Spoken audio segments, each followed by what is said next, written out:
नमस्कार मित्रों, स्वागत है एक बार फिर से आपका अपने चैनल जे डिवोशन। पिछले एपिसोड में जिस तरीके के भाव हम लोगों ने देखे, जिस तरीके से प्रभु श्री रामचंद्र उस मृग को सहलाते हुए उसका दुख पूछते हुए ये जान चुके हैं कि अपने परिजनों से बिछड़ गया है, अपने पिता की परिकल्पना बहुत ही आसानी से कर पा रहे हैं और ये डायरेक्टर साहब हमको दिखा भी बहुत अच्छे से पाएंगे। दूसरी तरफ वो भाव हम तक पहुंच पा रहा है, वो भी केवल चेहरे के भाव से। दूसरी तरफ अयोध्या में दशरथ जी अपने सारे गलत कामों को रिवाइंड कर रहे हैं कि क्यों मैंने कैकेयी को ऐसा वचन दे दिया, क्यों मैंने सुमित्रा को, क्यों मैंने कौशल्या के बारे में नहीं सोचा, इन दोनों के बारे में न सोचते हुए मैंने कैसे कैकेयी को एक वचन दे दिया कि भाई जो कुछ भी है सब तुम्हारा है, दो वचन तुम जब पाओ तब दो, क्षमा मांगने। उसके बाद उनके पिताजी को भी मैंने वचन दे दिया था, ये जानते हुए कि मेरी एक और पत्नी है जो कि इससे बड़ी, ये जानते हुए भी मैंने ऐसा वचन कैसे दे दिया कि दूसरी पत्नी से जो मुझे पुत्र प्राप्त होगा मैं उसी को राजा बनाऊं। ये गलत वचन कर दिया, जिसका पश्चाताप दंड मुझे मिलना है। क्षमा मांग रहे हैं कि मेरे इन गलतियों से आज आपका पुत्र चला, आज ये परिणाम है। और वियोग हम देख ही पा रहे हैं, पुत्र वियोग किस प्रकार से उनके प्राण जा रहे हैं। तो हमने कई मूवीज में देखा होगा कि मृत्यु जब निकट आती है तो शरीर को कहीं ना कहीं एहसास हो जाता है कि अब मेरा जाने का समय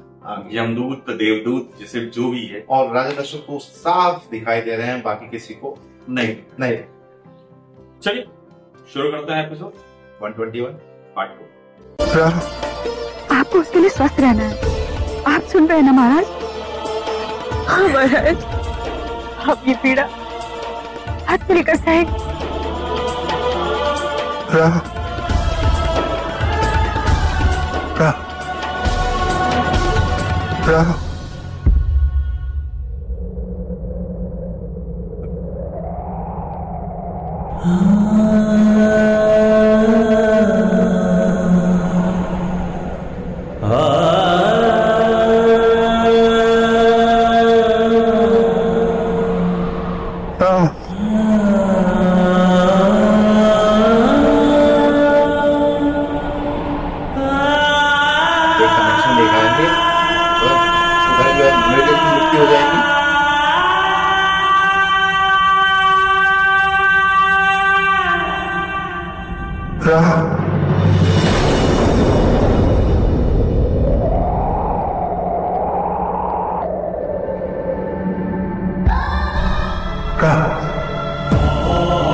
आंखें खोलिए महाराज, महाराज कुछ कहिए ना महाराज।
होते हुए भी कितने अकेलेपन का आभास हुआ होगा इसे, क्योंकि इसके समीप वो नहीं थे जिन्हें ये देखना चाहता था।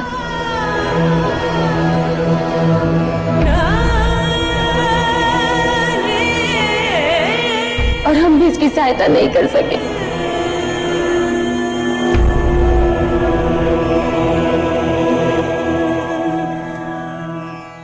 जन्म होता है, संबंध जुड़ते हैं और फिर हम जिनसे प्रेम करते हैं हम उनसे फिर कभी बिछड़ना नहीं चाहते।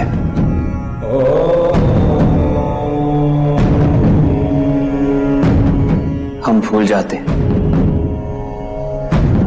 ये जन्म की नियति, मात्र मृत्यु।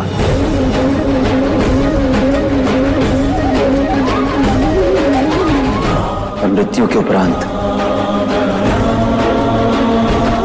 पुनर्मिलन की कोई संभावना नहीं होती।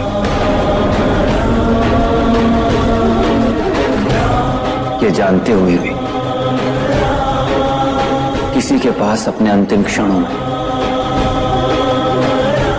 वियोग की इस पीड़ा से बचने का कोई उपाय नहीं होता।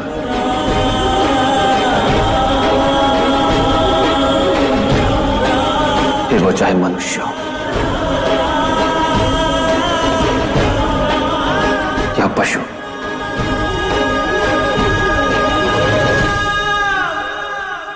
हम केवल यही सोचकर धीरज रख सकते हैं कि दिवंगत इस सांसारिक दुष्चक्र से मुक्ति पाकर शांति के परम धाम को प्राप्त हुआ।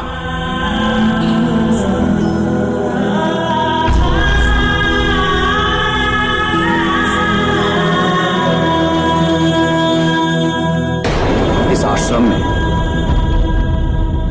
किसी भी प्राणी के मृत्यु के उपरांत विधि विधान से उसका अंतिम संस्कार किया जाता है।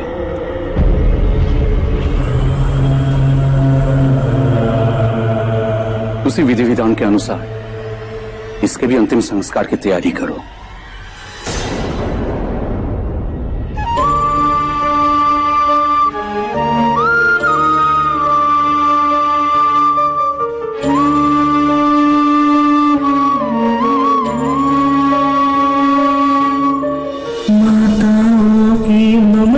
छोटे भाई से बिछड़ा भाई, इसी शोक में पिता बिछड़ गया पीर, ये बड़ी दुखदाई।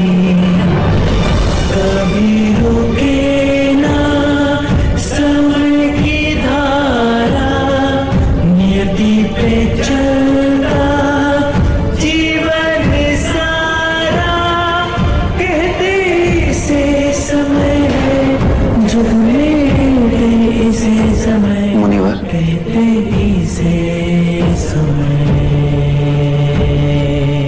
इसने अपने प्राण मेरी गोद में त्यागे,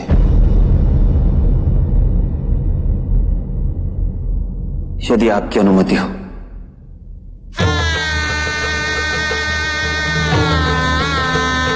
तो इसका तर्पण मैं स्वयं करना चाहूंगा।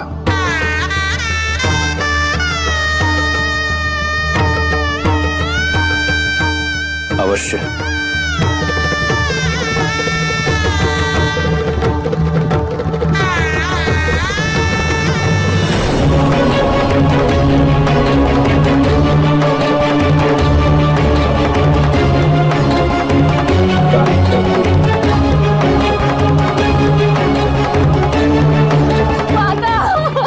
क्या हुआ शुभकीर्ति? माता वो पिताजी से दुख सहा नहीं गया। मैं जानती हूँ, पुत्र वियोग है, कुछ दिनों में ठीक हो जाएंगे। और जब भरत अयोध्या का नरेश बनेगा तब महाराज समझेंगे कि उनका निर्णय उचित था। नहीं माता, नहीं।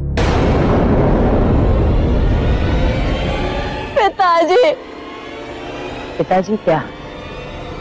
पिताजी ने अपने प्राण त्याग दिए।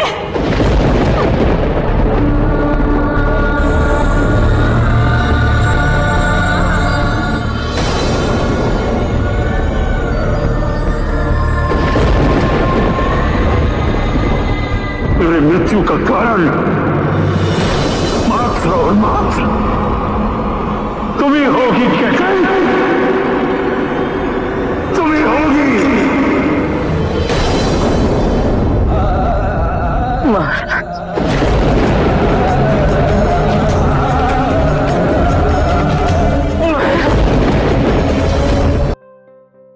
मैंने बहुत कहा जब चिड़िया चुग गई थी।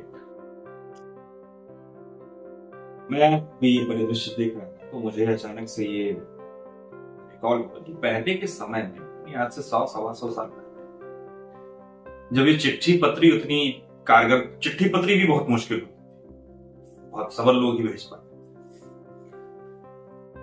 जब कोई परिजन कहीं विदेश कमाने जाता होगा या अपना प्रदेश छोड़ करके कहीं दूसरे प्रदेश जाता होगा, आप उस वियोग की कल्पना कर पा रहे हैं कि जब वो वापस लौटेगा तो पता नहीं घर में कौन सा चेहरा रहेगा और कौन सा चेहरा नहीं रहेगा, या पता नहीं वो वापस। अब इस आधुनिक जमाने में इस वक्त हमारे पास जो यंत्र है, मोबाइल संसाधन है, उनके जरिए कहीं ना कहीं ये जो इमोशनल बॉन्ड है ये हमारा, यूं कह लीजिए कि हमेशा कनेक्टेड रहता है। तो ऑब्वियस सी बात है कि वो स्ट्रेस नहीं है।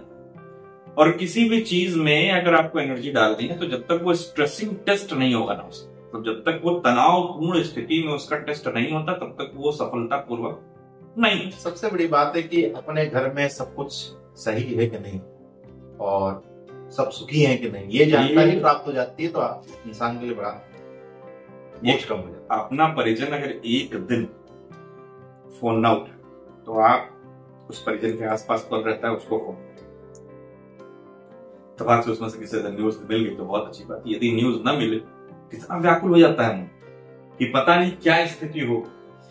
स्थिति जान लेने में ही हमारी सारी रुचि छुपी है।